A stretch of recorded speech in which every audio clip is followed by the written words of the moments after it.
Welcome to Feedback Friday number 8, where each week we bring you an analysis of someone's stroke to help you better understand what to look for and how to swim faster. Today we're looking at, is it okay to use your pool buoy and your paddles as part of your training, especially if you're a triathlete or an open water swimmer? And this is something that I've come around to. Coming from a pool swimming background, I usually stayed away from pool buoy and paddles because I didn't want to become reliant on them, and I felt that it would take away the need to kick, which it kind of does. But when you are a triathlete or an open water swimmer and you maybe don't have quite as much time to spend in the pool, a shortcut around building up your swim strength can often be using pool buoy and paddles as part of your training. So number one, it can be very good for your upper body strength, your swim specific strength. The other thing I really like about pool buoy and paddles is it can really help you learn the posture and the tautness that you need through your core and through your torso to be able to generate power through the stroke and have good connection with your kick, your rotation, and your pull. So you can see in this first video here, the swimmer doesn't have great connection through their core. Their hips are up a little high. They're a little bit too bent through the hips. So the connection that they've got through their entire body, they're not able to connect things very well.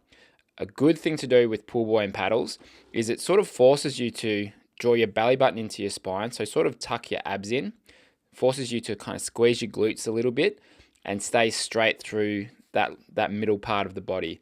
With that sort of tautness and that sort of control and stability through there, you're able to generate a lot more power than if you don't have that connection. So that's the second reason why I like to use pool buoy and paddles as part of your training.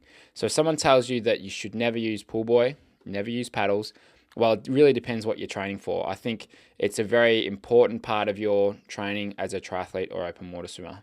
I coach people from all around the world in the Effortless Swimming membership, and one of the things that we look at when we're looking at what can we do to make them swim faster, more efficiently, one of the things we look at is what are they doing in their training sessions. And if they're a triathlete and they're not currently using pool buoy paddles for at least one of their swim sessions, then it's something that we often like to incorporate, usually for the lower heart rate, the aerobic session for the week. It's very good to keep the heart rate low, but just build up the strength and work on technique.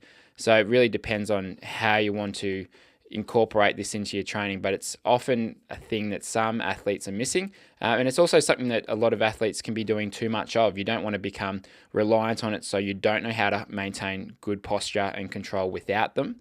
But it does really replicate what it's like to swim with a wetsuit. So using a pool buoy, quite similar in terms of the buoyancy that you'd have with a wetsuit. And so it can help you just get used to sitting that little bit higher in the water.